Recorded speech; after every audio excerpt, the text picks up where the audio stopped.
Hello dear students, welcome to my data structures lecture.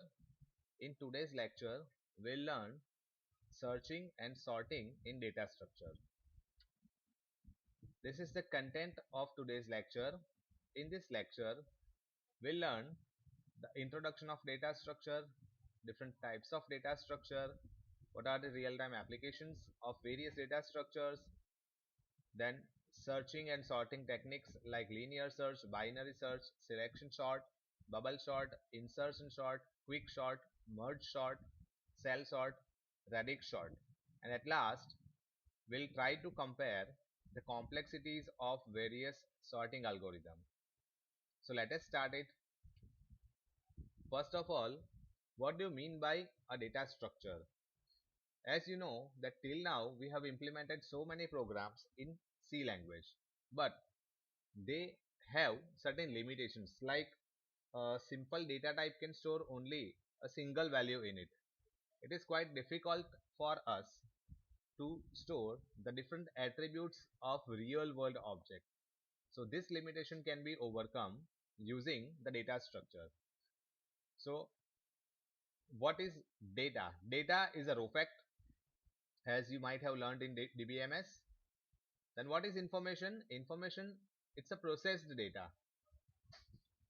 The data structure is a technique to organize the data in logical or mathematical model. For that, what we require? The requirement of data structure is to access the data in easy and efficient manner, to make the processing of the data easy, and to reduce the less logical instructions while making different types of applications. If someone asks you to store the information of 50 students using a traditional C program, then it is quite difficult for us to create different variables for individual students. Instead of that, we can create a data structure called student, and whatever attribute we would like to store for the student information, that members can be those attributes can be the member of that data structure, right? So this is what the basic requirement of data structure. Here is the different types of data structure available in C. As you can see, we have categorized our data structure into two parts. The first one is the primitive data structure and the second one is non-primitive data structure. Primitive data structure means what? They are directly work upon the machine level instructions, whereas non-primitive data structure means they are derived from the primitive data structures. Again, in primitive data structures, we are having integer, real, character, logical and pointer kind of data structure, whereas non-primitive data structure has been divided into further two categories like linear data structure and non-linear data structure. In linear data structure, we can include array, stack, queue and linked list. And in non-linear data structure, we can include tree and graph. Now what is primitive data structure? As I told you, it's a basic form of data structure which are operated by machine directly. It's a basic, or you can say system defined data structure or data type. What is non-primitive data structure? It is derived from the primitive data structure and it cannot be operated by the machine directly. It uses the primitive data structure to be generated. What is linear data structure? It is a data structure in which data items are stored in a linear sequence. For example, array. What is non-linear data structure? It is a data structure in data items in which data items are not stored in linear sequence like linked list. As you know, in a linked list, the memory will be allocated at random locations, right? So that is why linked list has been placed in non-linear data structure. What is homogeneous data structure? In homogeneous data structure, all the elements are of the same type, that is array. In non-homogeneous data structure, all the elements may or may not be of same type. It is you can consider the example of non-homogeneous data structure is record. Static data structure. In static data structure, size and the structure associated memory is fixed at the time of compilation. In dynamic data structure, expansion and shrinkings are possible at runtime and associated memory locations will not be fixed. That is the example of linked list. So these are the different types of data structures. Now what are the real-time applications of data structure?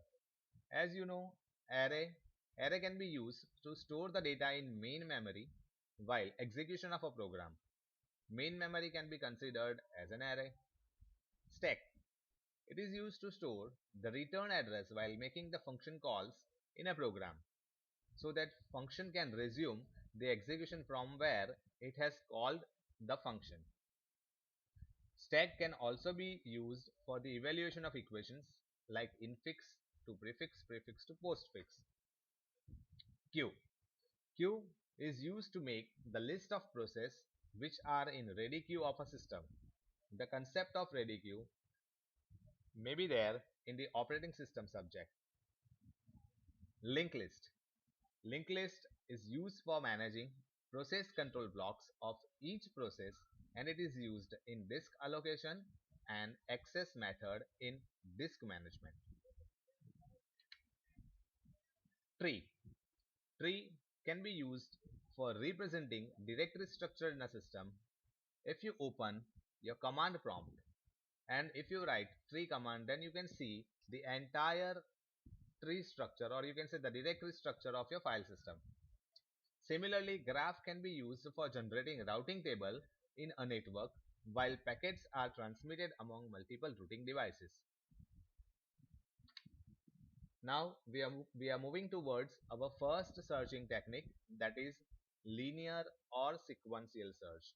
As its name suggests, it searches the element in a sequential manner. It is the simplest searching technique. Elements to be searched is placed after the last element.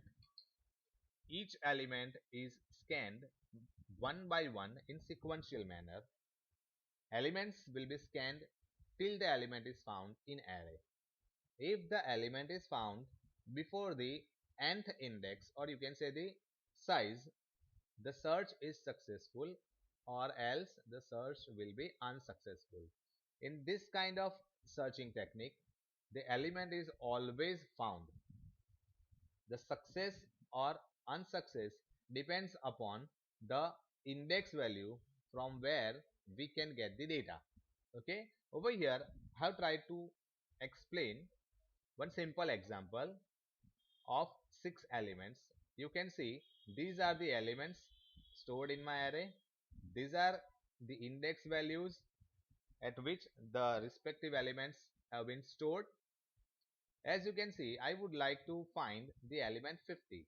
So in linear search, the element to be searched will be compared with each and every element of an array one by one.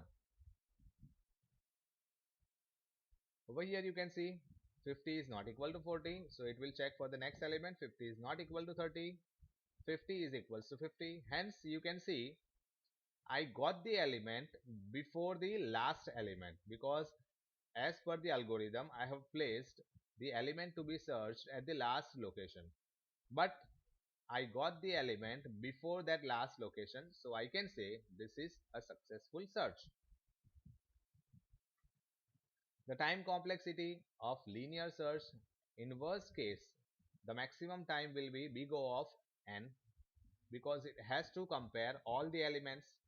The best case complexity is big omega of 1. It may be possible the element to be searched will be find at the first comparison, so that will be considered as a best case comparison. Here is the algorithm for linear or sequential search. We require 3 parameters for the linear search implementation: an array, size of an array, and element to be searched. So as you can see here, I have placed the element to be searched at the last position. I'm trying to compare all the elements one by one. As soon as I find the element before the last element, I will break this loop, and after coming out this loop, I am comparing if the value of I is less than n. If it is so, then we can say it's a successful search, or else it is unsuccessful search. The next searching technique is a binary search. As its name suggests, in binary search, we are dividing our array, or you can say list, in two divisions. As you know, in binary number system, there are only two numbers are there, either 0 or 1. Similarly, over here, we can have only two partitions of a single list. A data must be in sorted order. In case of binary search, the data must be in sorted order. It will divide the array in two parts by mid element. After dividing, it will check if search element belongs to left partition or right partition. If search element is less than the mid element, then follow the procedure for left partition, or else follow the procedure for the right partition. Searched element will be found at mid position if it is available in array. Follow the procedure till the partition becomes empty or found the element. By this way, we can reduce the number of comparison.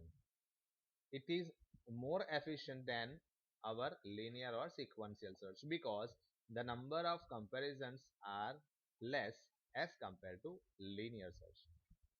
Over here, I have taken one example. As you can see, I am having total 9 elements. I have set my lower bound to 0 and upper bound to index value 8. As the algorithm executes, first of all, we need to calculate the mid element. Our element to be searched is 88.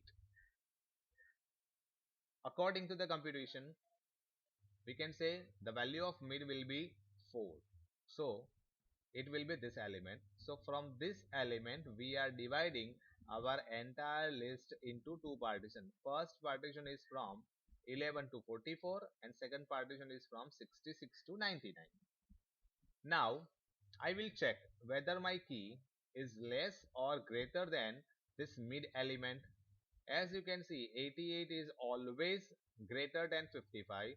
So we don't need to compare the element in left partition. Rather than that, we need to find our element in rightmost partition. Okay.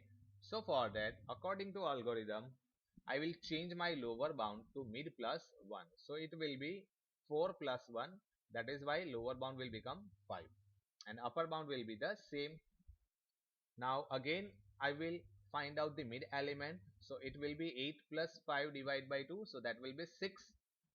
Now again, from here, we have created two partitions.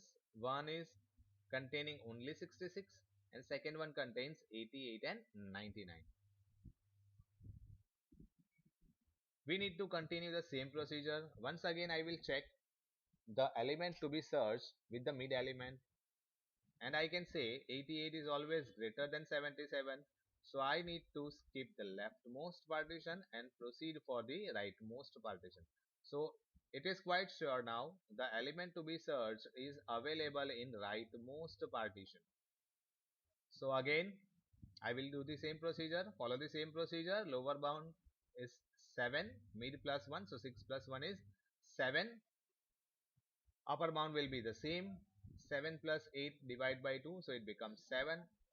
So now my mid element is 88. Now once again I will compare the mid element with my element, and I can say the array of mid equals to key is equals to 88. It means I got the element at mid position, and that is the end of binary search. Similarly, you can trace any kind of data using binary search algorithm. I hope you understood. This is the time complexity. In worst case, the maximum time complexity is big O of log n. Over here, you need to remember in any of the algorithm, if we are dividing our list or array into several divisions or into several partitions, then the complexity of that algorithm becomes log of n. In the best case algorithm, it may be possible in the first partition only we get our elements. So in that case, it the time complexity, best case time complexity will be a big omega of 1. Here is the algorithm for binary search. Again, I require three parameters: array, size of an array, and element to be searched. As you can see, lower bound is 0, upper bound is n minus 1, and f is equals to 0. Over here, I have placed f just to indicate unsuccessful search. See, I have calculated the mid element. Repeat through step number 4 while lower bound is less than upper bound. If element to be searched is less than array of mid, then we need to change the upper bound to mid minus 1. If the element to be searched is greater than array of mid, then we need to change the lower bound to mid plus 1. Or else, if both these two conditions are false, then we can say the element is found at mid position, and at the same time we need to change our flag to 1, which indicates we have got the elements, so it won't print this message. It is an optional part, you can omit it, right? The next is the sorting techniques. See, we have seen two searching algorithms, that is linear search and binary search. Now we are moving towards the sorting technique. The first sorting technique is the selection sort. The selection sort technique is quite simple. The search is performed to find the smallest element. Found the smallest element will be placed in its proper place. This algorithm requires size minus 1 passes to start sort. As you can see over here, I have taken 5 elements as an array, right? First of all, I will compare the first element with rest of the elements in my array and try to find out the smallest element. As soon as I find the smallest element, I will swap these two elements, first and the last element. You can see over here 10 and 40 has been replaced with each other, swapped with each other. Now after that, this will be the output of my first pass. After that, we need to proceed further. Now I won't compare element number 10 because it has already been placed in its proper position. Now I will check 20, right? I will try to find out the smallest element than 20. Okay, as you can see, I cannot find out the smallest element than 20, so the 20 will remain as its position. It won't get swapped with any other member of array, right? The next one is 30. Now I will try to find out the smaller element than 30. Again, it is not available, so the 30 will remain as it is. In case of 40 and 50, you can see 40 and 50 is being swapped with each other. So 40 and 50, and at last in the fourth pass we are having the sorted array. This is what the logic of selection sort. The worst case time complexity of selection sort is big O of n square. Over here you need to remember, in searching technique we need to traverse an array only once, but in case of sorting we need to traverse an array using two loops, or you can say the nested loops. That is why the complexity becomes n square, or you can say the multiple of n, where n is the size of array. So worst case time complexity is big of n square, best case complexity is big of omega, big omega of n square, and the average case time complexity is big theta of n square. The algorithm for selection sort is I is equals to 0. Repeat through step number 7. While I is less than size, min is equals to array of I. This is what we have tried to understood using the example. Whatever first element we are getting, we need to consider that element as the minimum element, and later on we'll try to find out the element less than the identified element in rest of the element in array. Okay, so this is what the logic for that. We need to identify the index of that minimum element, and later on we'll try to compare the elements after ith element. So that will be j is equal to I plus 1. Repeat through step number 5. While j is less than size, if array of j is less than minimum, then swap the elements. If array of I is not equal to minimum, then we need to change, or you can say swap, the original identified element with the minimum element and proceed further. So this is what the algorithm for selection sort.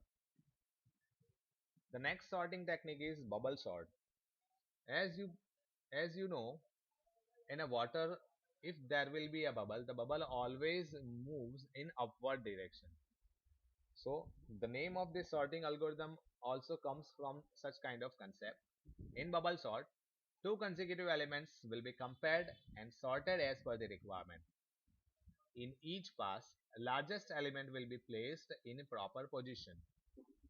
Smallest element will be popped up or bubbled up.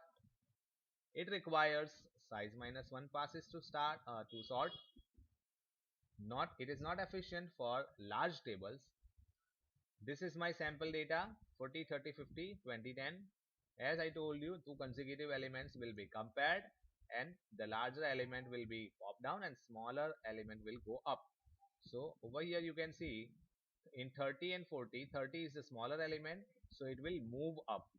Later on 40 and 50 will be compared. 40 is already above the 50, so there is no swapping. Next 50 and 20, yes, swapping is possible, so 20 will be up and 50 will be down. Then after 50 and 10, 10 will be up and 50 will be down.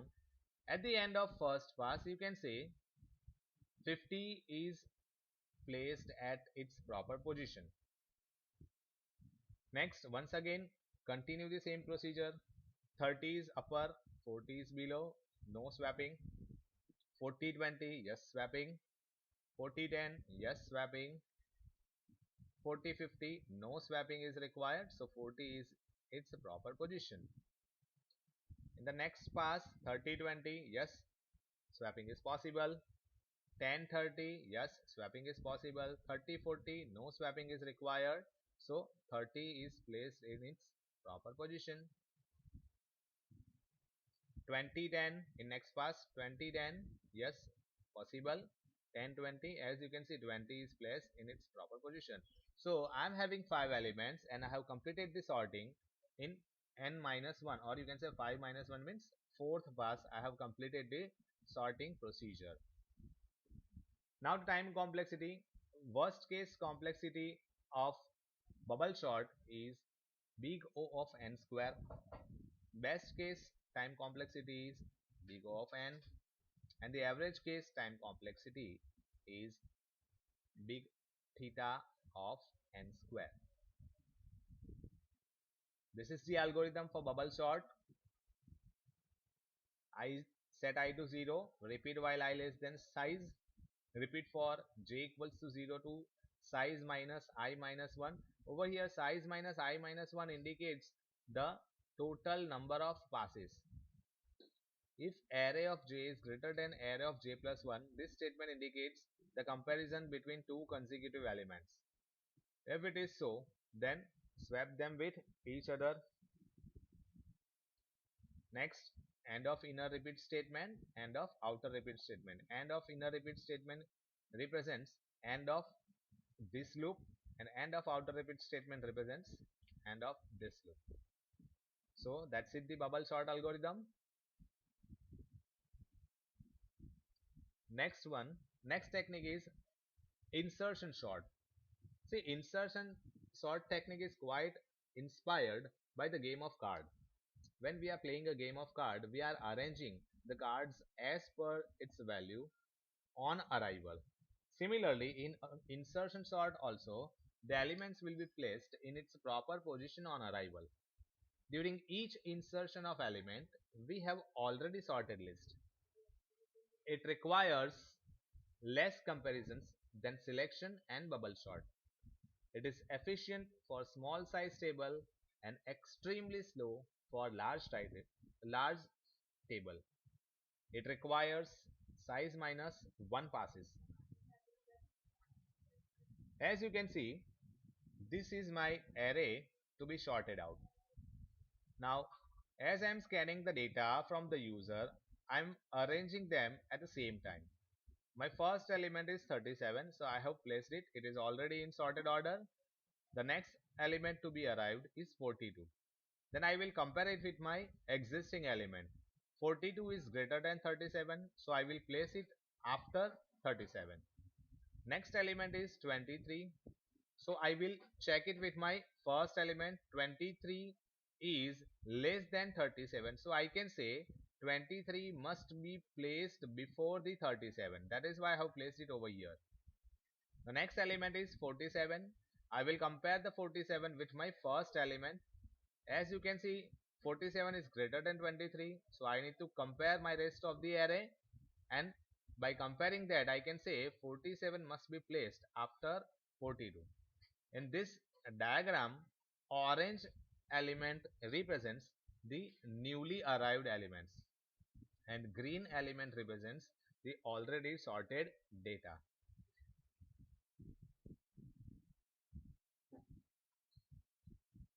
By following this procedure, at the end you are having the sorted data. Time complexity. The worst case time complexity is big O of n square. The best case time complexity is big omega of n. The average case time complexity is big theta of n square. Here is the algorithm for insertion sort. Count is equals to 1, j equals to 0. It counts the total number of elements. Here you need to pass array as well as the size of array. Repeat step number 3 to 5 while count is less than size.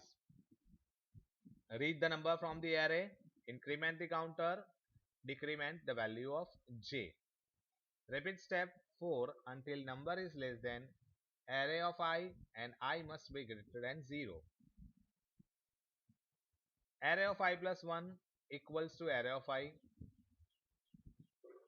equals to I minus 1. End of step number 4 means this represents the loop. Array of I plus 1 equals to number j plus plus and end of step number 2. This represents the loop from step number 2 to step number 5. So this is what the algorithm for insertion sort. Next sorting technique is quite important. The name of that sorting technique is quick sort. It is also known as partition exchange sort or divide and conquer algorithm. In this algorithm, we are taking two pointers which move from first and last element respectively by considering the first element as key. Ki pointer finds the larger element from the beginning, or you can say from the left, and kj pointer finds the smaller element from the end, or you can say right, with respect to our key. Stop comparing when k is less than ki and k is greater than kj. In this case, if I is less than j, then swap them and continue the procedure. If I and j crosses each other, or you can say if I is greater than j, then swap kj and k, since kj holds the smaller value than k. Repeat the procedure until the data is sorted. Here is one example. Say this is my array to be sorted out. I have taken my first element as a key. This is my key. Then I will set ki to the first element and kj to the last element. Start comparing from left to right and stop at larger than k and set flag is equals to 1. So I need to compare, I need to find out the larger element than 52 from left. So as I can say 33 is smaller than 52. Continue. Yes, 84 is greater than 52. So I need to stop ki over here. Now go for kj. Start comparing from right to left and stop at smaller value than k. I need to go from the last element 52 and 97. Obviously 97 is greater than 52. So decrement kj. 109 is greater than 52. Again decrement kj. 46 is less than 52. So now I need to stop kj over here. Now when I decide the position of ki and kj, we need to check whether I and j have crossed each other or not. By looking at the current scenario, we can say they do not crosses each other. Compare value of I and j. In the case I is less than j, so swap ki and kj. Swap 84 and 46. So you can say 84 and 46 has been swapped. Right? Repeat the same procedure. Again, if I repeat the same procedure, 52 and 46 will be compared. I need to find out the greater value than 52. And I can say 46 is smaller, so I need to move next. 22 is again smaller, so I need to go to next. 75 is greater, so I need to stop over here. Ki needs to stop over here. Similarly, from here I need to find out the smallest value than 52.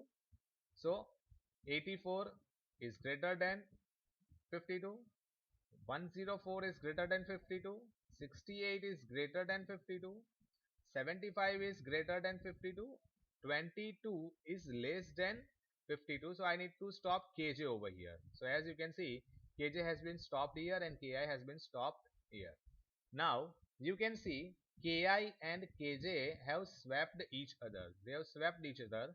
So what I need to do? I need to replace my kjth element with my k element. So what I will do next?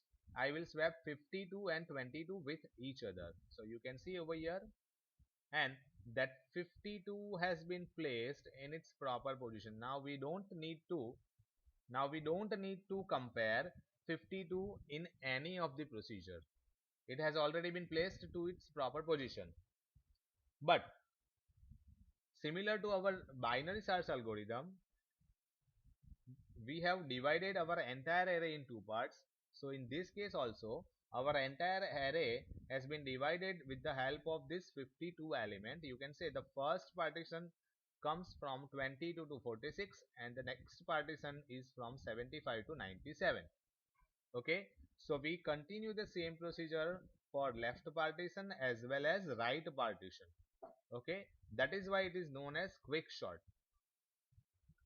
No smaller value than k is found in left partition. As you can see, 22, 33, 46. The left partition has already been in sorted order. So we don't need to process the left partition.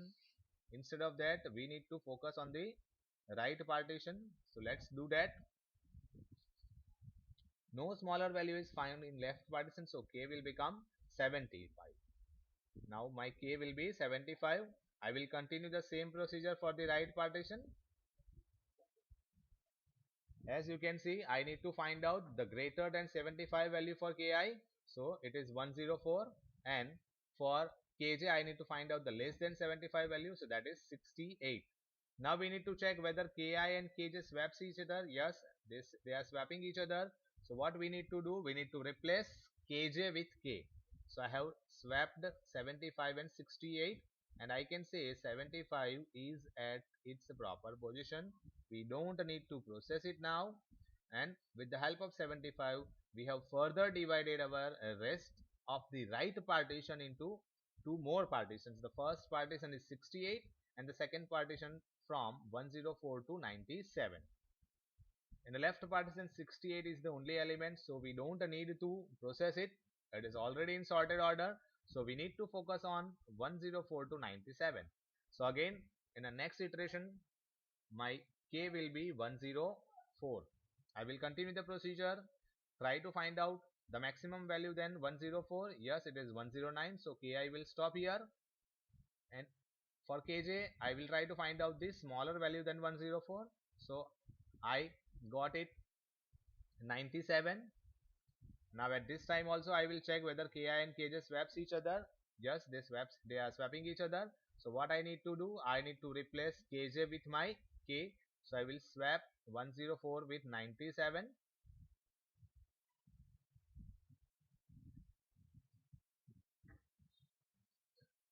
Sorry, over here ki and kj has not interchanged or not crossed each other. So we need to continue the procedure, right?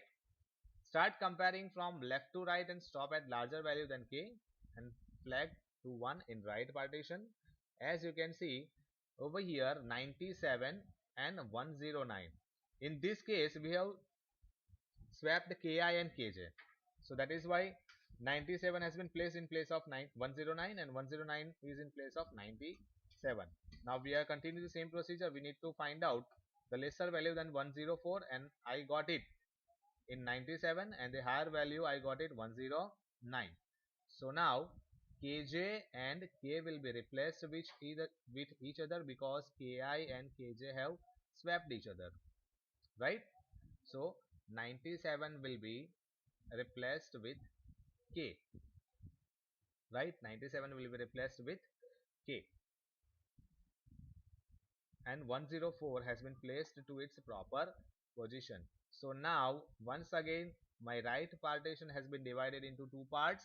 The first left part is from 97 and 84 and the right partition I'm having only one element 109. So there is no need of processing that right partition. Only we need to focus on 97 and 84. We need to follow the same procedure and at the end we are having our sorted data. So this is what the quick sort algorithm. I hope this is the simplest technique to understand tracing of quick sort. Here's the time complexity for quick sort algorithm.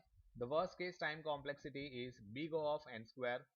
The best case time complexity is big omega of n into log n. As I told you earlier, whenever your list is divided into multiple divisions, then your complexity becomes log of n.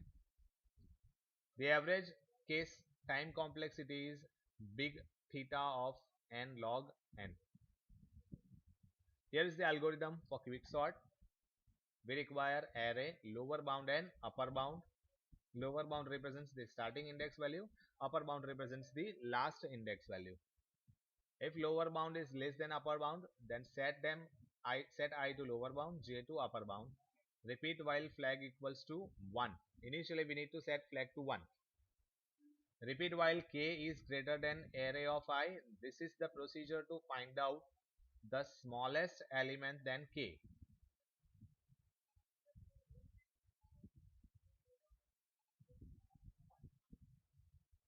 Repeat while k is less than array of j. This is the standard procedure to find out the value of, to decide the value of ki and kjth element. And if I and j, they are not swapping each other, then we need to swap ith and jth element. Or else we need to set flag to 0 and swap array of kjth element and array of j. Once again, at the end, we may have two separate partitions and those partition needs to be processed using the same recursive function quicksort. In that I will call original array, then I will pass lower bound and j minus one element, and in the next call I will call array and j plus 1 and upper bound, because jth element has already been placed to its proper position, so we don't need to process it, right? I can say when I reach to this statement, the jth element divides our entire array into two partitions, right? I hope you understood the quicksort algorithm. Next sorting technique is merge sort technique. It requires more than one sorted data tables. If we merge k sorted tables, then it is called k-way merging. It will store the sorted table into a separate new table. we have to compare elements from both the tables and put the smallest element in the resultant table. Follow the same procedure till the end of the both tables. Here you can see, for the example, I have taken two tables. Table 1 contains 12, 19, 21, 24, 39, 44. Table 2 contains 13, 16, 27, 29 and 43. And as a result, I am having 12, 13, 16, 19, 21, 27, 24, 29, 39, 43 and 44. So this is quite simple sorting technique as compared to other sorting technique. The worst case time complexity for merge sort is big O of n log n. Best case time complexity is big omega of n log n, and the average case time complexity is big theta of n log n. Here's the algorithm. We requires array 1, size of first array, array 2 and the size of second array. Set ij and k to 0. I will be used for the first array, j will be used for the second array and k will be used for the resultant array, right? Just we need to compare the elements of both the arrays, right, and paste them to the resultant array. Res represents the resultant array.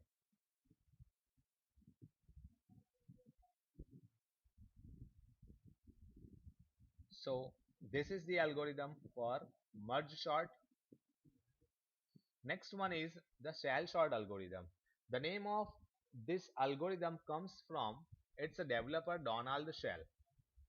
It compares the elements at specific distance. That distance is known as gap, and gradually this distance will be reduced to 0. Gap only changes when flag becomes 0.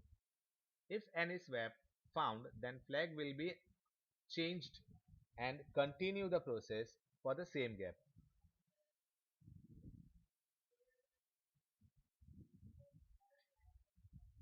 When no swap found, gap will be changed. If gap is equals to 0, no comparison takes place.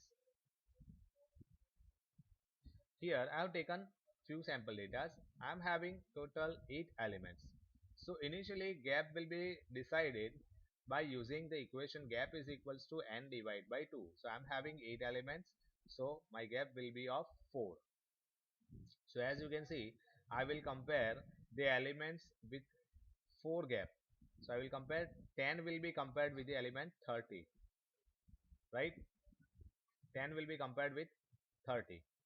If it is 10 is less than 30, so no swap is required. Next 80 and 60. 60 is lesser, so 60 and 80 will be swapped with each other, right? Over here one swap has been performed, so the gap won't be changed until the next swap won't found, right? Next is 20 and 40. 20 is its proper position. 70 and 50. 50 will be swapped.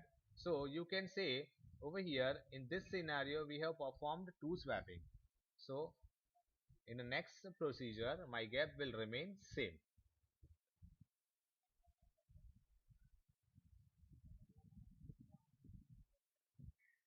If you perform the same procedure with the same uh, gap, then you can see all the elements are arranged in a proper order, right? So that is why my gap will be halved.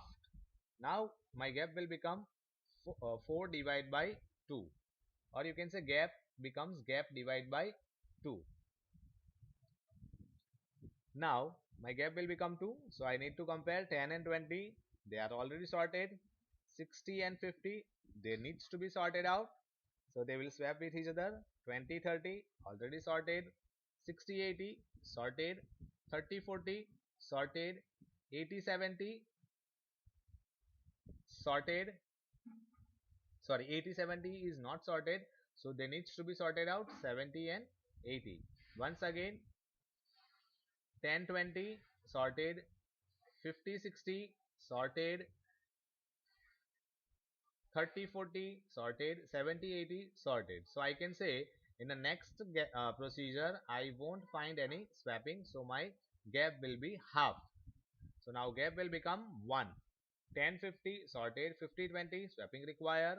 Yes, 50 and 20 have been swapped with each other. 50 60 not required, 60 30 required, 60 70 not required, 70 40 required, 70 80 not required. As you can see over here, we require 3 swapping. So for the same gap, we'll continue the same procedure. 10 20 not required, 20 50 not required, 50 30 require. So 30 will be above. See, you can see 50 30, 30 will be there. Then 60 40 require, then 60 70 not require, 70 80 not require. Once again 10 20 not require, 30 50 not require, 50 40 require, 50 40 require. Yes, you can see. Then 50 60 not require, 60 70 not require, 70 80 not require. Fine. So by performing the same procedure, I can have the same sorted data. At last, my algorithm comes to an end when my gap becomes 0. So after that, if I divide this gap 1 divide by 2, then I will get 0.5 and it is equivalent to 0. So at the end, I am having my sorted data. Worst case time complexity is big of n square. Best case time complexity is big omega of n. Here is the algorithm for cell sort. I require array as well as n. Initially gap is equals to size divided by 2. Repeat through step number 6 while gap is not equals to 0. Set initially flag to 0. This flag indicates you that swap have been performed or not. If swap is performed, then we need to set flag to 1. Okay, repeat through step number 6 while flag is 1. Sorry, flag is 0. Repeat through step number 6 for I is equal to 0 to n minus gap. If array of I is greater than array of gap plus I, then we need to perform the swap, right? This is the end of step number 5, step number 4 and step number 2. Fine, this is the algorithm of cell sort. I hope you understood the cell sort algorithm using the tracing as well as this algorithm. The next sorting technique is radix sort. See, it is logically it is quite easy, but it is quite difficult to implement in C, but it can be implementable. It is used when large table is to be sorted. In case of string, it can be classified in 26 groups. In case of string, it can be classified in 10 groups. We have to prepare 10 pockets for numbers and arrange them according to its radix position. Over here, we are sorting the numeric data. That is why we require 10 pockets, because number can be implemented using 0 to 9 decimal numbers.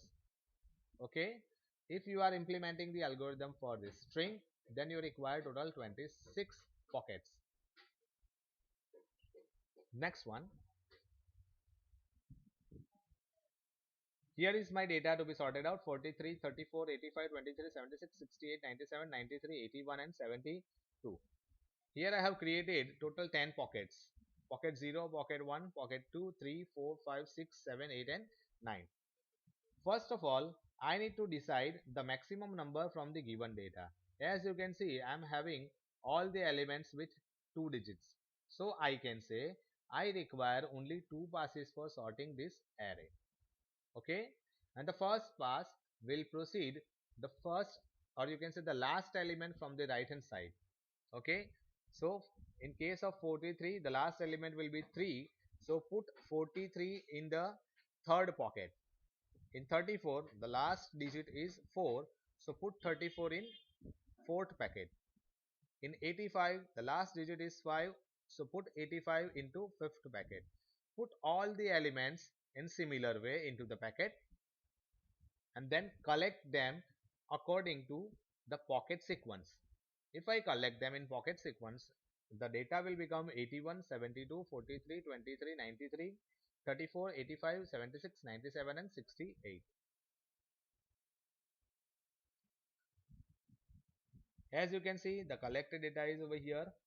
Apply the same procedure for the next digit. In a first iteration, we have processed the last digit. Now we need to process the second last digit.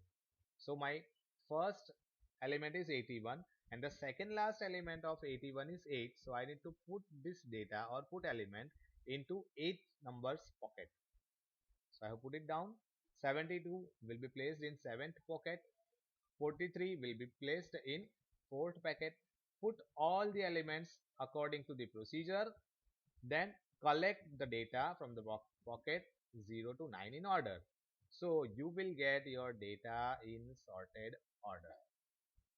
Okay.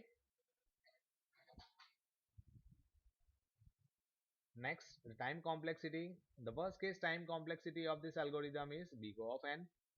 Best case time complexity of this algorithm of nk divided by d, where d specifies the group, number of group. In case of numeric data, number of digits. Average case time complexity will be big theta of nk divided by d. Here is the algorithm. Here is the algorithm for radix sort. For that we require array and the size of array. First of all, we need to find out the maximum number from the given list. Find the number of digits in a maximum number, which tells us the total number of passes required for sorting the data using the radix sort. Set I to 0. Arrange the elements into respective pockets according to their digits from right to left. Collect them from 0 to 9 pockets in sequence. Increment I++. Repeat step number 4, 5 and 6 for the next digit from right to left till maximum digit length, and at last you will get your sorted data. Here is the time complexity comparison of various sorting algorithms that will help you out for many competitive exams. Here I have shown the time complexity of heap sort also, but it is not there in our syllabus, so we have not covered it in this lecture, but you can use it for your knowledge. Thank you. Thanks for watching this lecture.